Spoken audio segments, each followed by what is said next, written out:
Hi students, now I'm going to explain the CA4. The program is write a Java program to print a digital clock using threads and exceptions. So in this program we have to print the digital clock instead of analog clock. So we have to print the digital clock using the threads as well as the exception points. So now I'm going to explain the program which I already coded. So here my project name is CA4. My project name is CA4. The package also created in that same name only. Here I'm importing some of the packages with the classes. Some of the packages the classes I'm importing. So here I'm importing import java x dot swing. So java x dot swing dot asterisk. So what I'm using, so I'm using the java x package. So what exactly java x will do?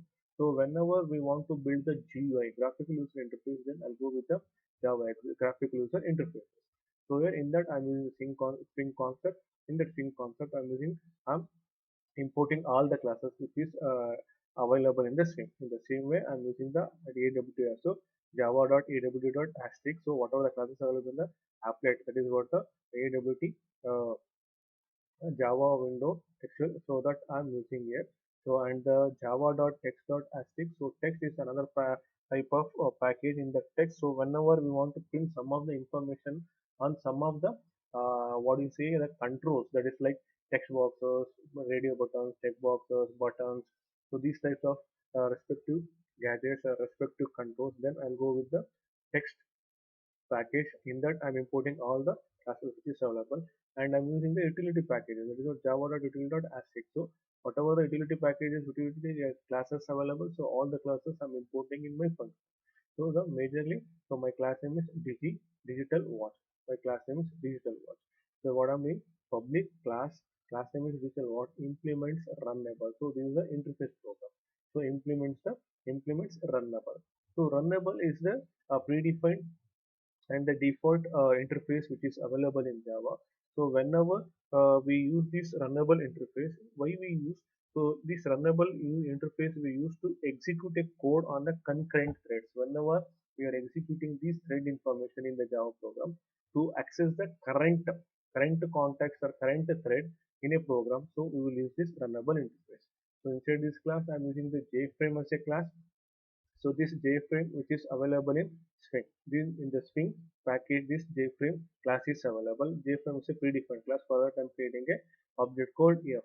In the same way, thread is also a predefined class. For that I'm creating an object called T equals null. So I'm initializing that respective object to the null value, and I'm creating a three variable, that is what int hours equals 0, minutes equals 0, seconds equals 0. Default I'm making the respective units in the assigning a value as 000, and I'm using the string value. So string variable I'm using time string equals null. So I'm not giving any value to the string, just I'm declaring the string value with the empty, and I'm using the J button. Again, this J button is also a Java button which is available in a JavaX to get the GUI contacts, to get the GUI platform.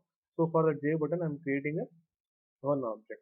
So whatever the class I created, like a digital watch. So for the digital watch, I'm creating a constructor. So in the constructor, I'm defining the objects for the whatever the classes I taken, whatever the classes I defined here. So for all those things, I'm using the objects as well as the methods for the respective classes. So here, so I use the JFrame class with the object as f.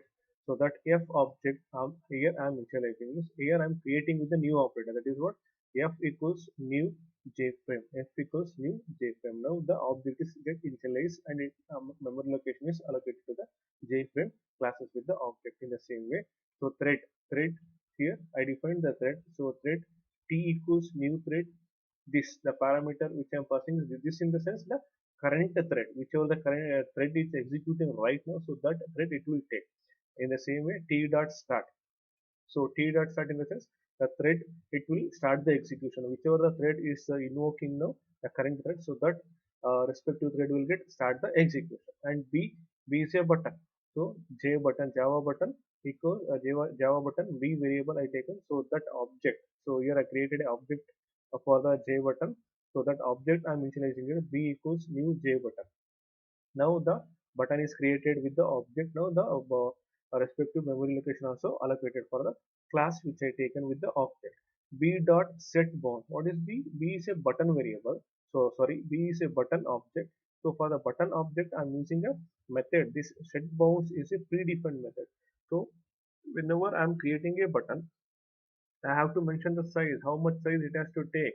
So that respective size it's going to take by using the parameter. That is what 100 comma 100 comma 100 comma 50. So by taking these respective values, it will set the bound for the button. What is the dimensity of the respective button? So then I'm using the f dot add. What is that f? F is a JFrame. F dot add b. What is that b?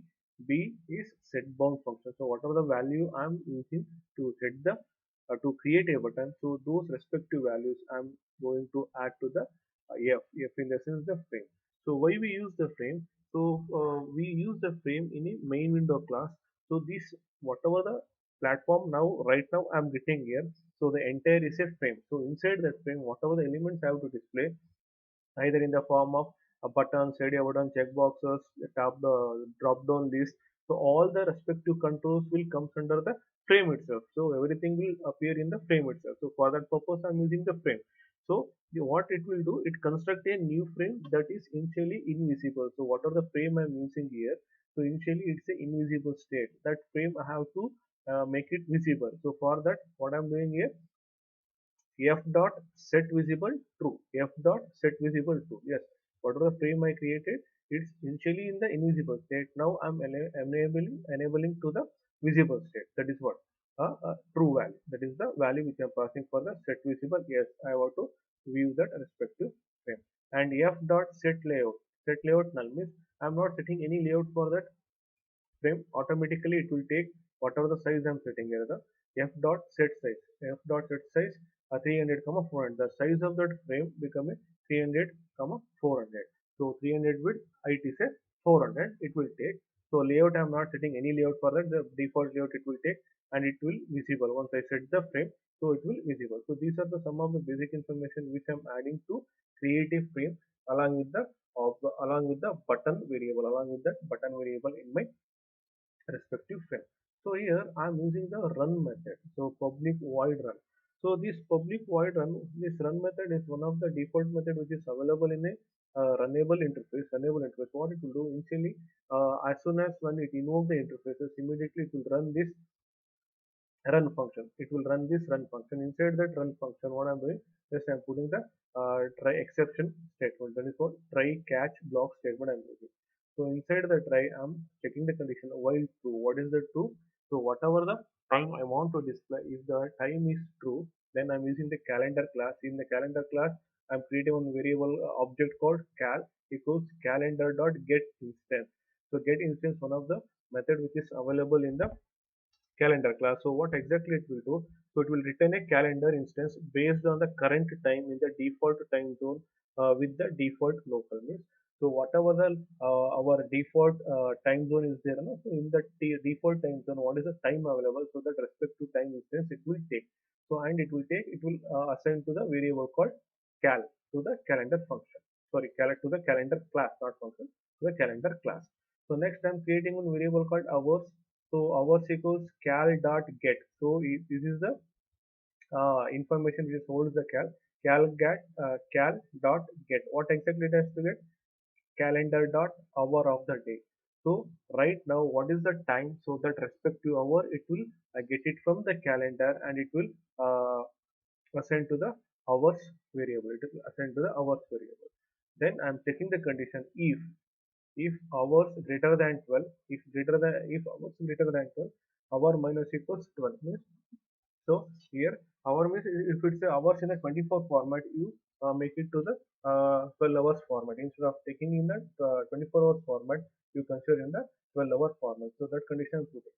So if the hours is greater than 12, then what do you do?